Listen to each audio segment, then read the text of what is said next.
Welcome to chapter 17 of the book of Genesis, Covenant and Circumcision. Two important themes here. I'll read a little in the Greek, then we'll go through the chapter. Egeneto de Avram eton enenikonta enea, ke ofthi Kyrios to Avram, ke ipenav to, ego imi o theosu, Evaresti enopion mu ke genu amemptos. And Abram was 99 years old, and the Lord appeared to Abram. So we all have the possibility of God appearing to us even at 99. And this, I think, is the second time he's appeared to Abram, or spoke to him. And he said to him, Ego imi, o theosu, I am your God. Now, for some reason, some preachers of the New Testament have picked up on this, Ego imi, and it proves that Jesus says that he was God. But that's not really the case. Ego imi is just a plain I am. Now, in the Old Testament, I am who I am is a name for what God said what his name was, the beginning and the end and so forth. But it's pretty much a stretch to use ego eimi with Jesus as a God or as God. But they do, and I don't. You are well-pleasing before me. Wow. He's well-pleasing before God. Wow, wouldn't we like to be able to have God say the same thing about us? You are well-pleasing before me. Then be blameless. And after to be blameless, we, I believe, are well-pleasing to God if we love his Son, Jesus Christ. This is what pleases God. Now, a lot of the things we do, the sins that we commit, don't please God, and it shows that we are not, that we do have blame, but this isn't what God wants from us, so we need to clean up our act or have God clean it up for us, one way or the other. Verse 2, that it continues, God continues and says, and I will establish my covenant between me and between you, and I will multiply you exceedingly. The covenant is a contract of sorts between one entity and another. Sometimes there are rules and things that one person or one entity needs to do to continue the covenant and so forth. It's quite complicated, but God earlier made the covenant with Noah, and he put the rainbow in the sky as a sign of the covenant. And now with Abram, it's a little bit different. But with this covenant is the multiplication of the seed of Abraham exceedingly. And Abram fell upon his face, and in astonishment or overcome, thanking God, whatever, it doesn't say, but he fell on his face. Proskenevo is to do obeisance, in which is falling upon your face to a higher authority than yourself. And it's called worship in the King James, but it's not the same as a worship service today. And God spoke to him, saying, and behold, my covenant is with you. Now, and you will be a father of a multitude of nations. And so we see that in Romans 4:17. It says, not to the one from out of law only, which was the Mosaic law that Paul's bringing out, which they were under, but also to the one from out of belief of Abraham, the law. So not from the law, out of law of Moses, but also from the belief of Abraham is different than the law. Who is Abraham, who is father of all of us, as it has been written, that I have appointed you father of many nations. It says in 4, and behold, my covenant was with you, and you will be a father of a multitude of nations. And your name will not be called any longer Avram, but your name will be Avraham, for I have appointed you father of many nations. So Abraham was given a new name.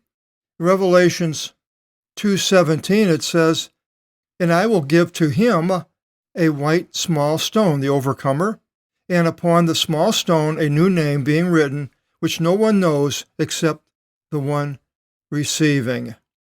I believe that we will be given a new name when we are in heaven, just as Jesus also renamed James and John. Well, he gave them that title, sons of Boanerges, sons of thunder, and Simon Peter, a rock, Simon Petros, a small pebble, a rock. And so we will have a new name. And I will increase you exceedingly, exceedingly. Now, this is Abraham. And I will establish you for nations. It's plural. It's not just one nation, but nations. And kings will, from out of you shall come forth. I changed it a little bit here for next edition. And I will establish my covenant between me and between you, Abraham, and between your seed after you unto their generations, for an eternal covenant to be your God and of your seed after you. Now, that's important. Here, we'll go over again. I will establish my covenant between me and between you, okay? And between your seed. Now, the seed of Abraham, here we are, us. We are the seed of Abraham unto generations. Now, I'm not a seed of Moses. I'm not Jewish. So I'm a seed of Abraham, and the covenant is eternal, everlasting, on and on and on, for him to be my God.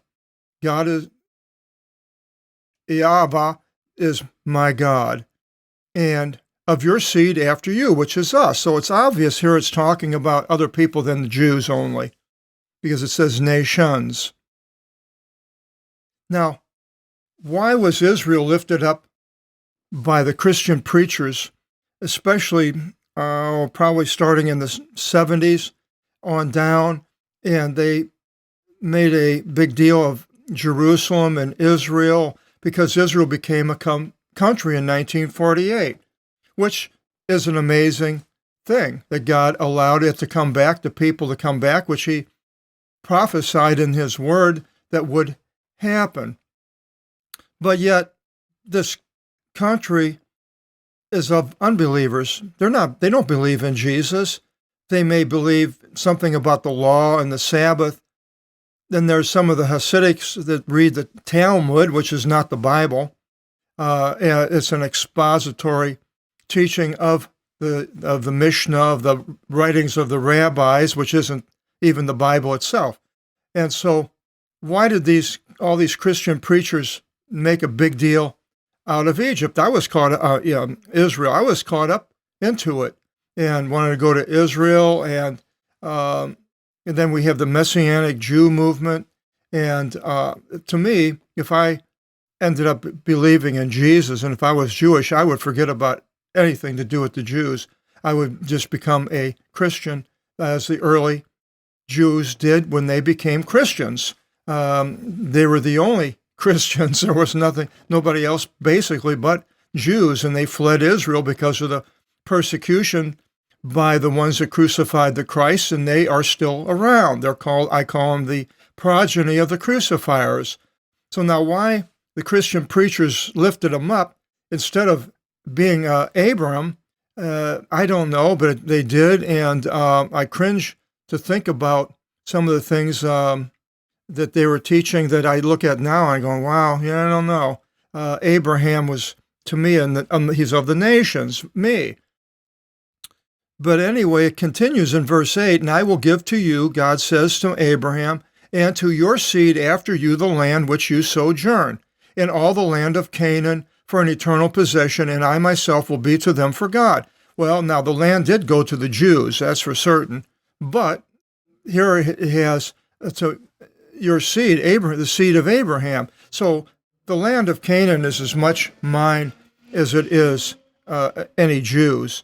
And the Jews right now trying to control it, get rid of the Christians and the Muslims, making a big thing out of Jerusalem. And Jerusalem crucified Christ. The people that lived there. So I don't lift up Jerusalem like they do. And God said to Abraham, you also shall observe my covenant and your seed after you for their generations. And this is the covenant, excuse me, which you shall observe between me and you, and between your seed after you. Every male shall be circumcised to you. Now, the circumcision was with Abraham, not with Moses. It was instituted with Abraham, so it's nothing to do with the law of Moses. It has to do with the law of Abraham, and we are under the law of Abraham, so should we be circumcised? I believe we should. And he continues, God says, and you shall be circumcised of the flesh of your foreskin, and it will be a sign for a covenant between me and you. So this circumcision, I believe, is still valid with Abraham. If you're a child of Abraham, most of circumcision is done with babies, but now we'll find out, but that's not always the case, because it continues here in verse 12, and a male child, 8 days old, shall be circumcised by you, every male into your generations, and our generations. So this is the generations of Abraham, nothing to do with Moses. The native-born servant of your house, and the one being brought with silver, and every son of an alien who is not from your seed. So basically, if you have people in your house, they should be circumcised. This is what God is saying. And but he says, by circumcision he shall be circumcised. The native-born servant of your house, and the one bought with silver, even a slave. And my covenant will be upon your flesh for an eternal covenant. And so this is a condition for this covenant. And the uncircumcised male, who shall not be circumcised in the flesh of his foreskin, in the 8th day, that soul shall be utterly destroyed from its race. So now the Jews have taken this up literally to the umpteenth degree, and the law of Moses expounded upon it. But yet it was instituted with Abraham, and we are sons of Abraham. For my covenant he effaced the person that isn't circumcised. And God said to Abraham, Sarah, your wife, her name shall not be called Sarah, but Sarah will be her name. So he changes Sarah's name like he did Avram to Abraham and us. In verse 16, and I will bless her, and I will give to you a child from her, and I will bless it, and it will be for nations. It's not just Israel, and kings of nations it will be from him. Now, the son is Isaac from Sarah. So Isaac is still before the Jews. And Abraham fell upon his face and laughed. Now, is this a doubt or in wonderment of what God is saying? Well, maybe a little of both, huh? Zacharias doubted when the angel spoke to him in the temple, and then he couldn't speak until the baby John was born. But Mary questioned the angel, and how can this happen? I don't know. I have a husband. So Now, where this falls in Abraham, I don't know. He laughed, though. And he said in his mind, saying, well, shall to 100-year-old be a son? And shall Sarah at 90 years bear? Well, now, these people in ancient days were living 800 or 900 years, but by the time of Abraham, that wasn't the case. Now, the older people, you could say, well, of 100 years, he's young because he's living 800, 900 years. He's like a teenager, so they could have a child. But that wasn't the case here. The lifespan was much shorter, and it would be just like today, having a child in old age. And now with Zacharias, Elizabeth, his wife, was in old age also. She had John. And Abraham said to God, well, Ishmael, this one, let him live before you. That was the son of Hagar, and he's like 13. Let him live before you. And God said to Abraham, yes, behold, Sarah, your wife, will bear to you a son, and you shall call his name Isaac. And I will establish my covenant for an eternal covenant, and to his seed after him. And concerning Ishmael, behold, I hated you, and behold, I shall bless him, and I will increase him, and I will multiply him exceedingly. 12 nations he will procreate, and I will make him for a great nation. But it wasn't still the same covenant as with Isaac, but my covenant I will establish with Isaac, whom Sarah shall bear to you at this time, in another year. And he completed speaking to him, and God ascended from Abraham. And Abraham took Ishmael his son, and all his native-born servants, and all the ones brought with silver, and every male of the men in the house of Abraham, and he circumcised their foreskins in that time of the day, as God spoke to him. Now, I'm sure that the Muslims have circumcision. I can't imagine them not. And so now we have circumcision. Now, I don't know about other religions, the Hindus or the Buddhists, what they do in that respect.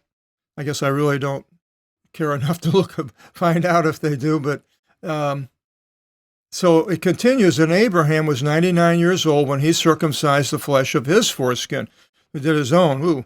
And Ishmael, his son, was 13 years old when he circumcised the flesh of his foreskin.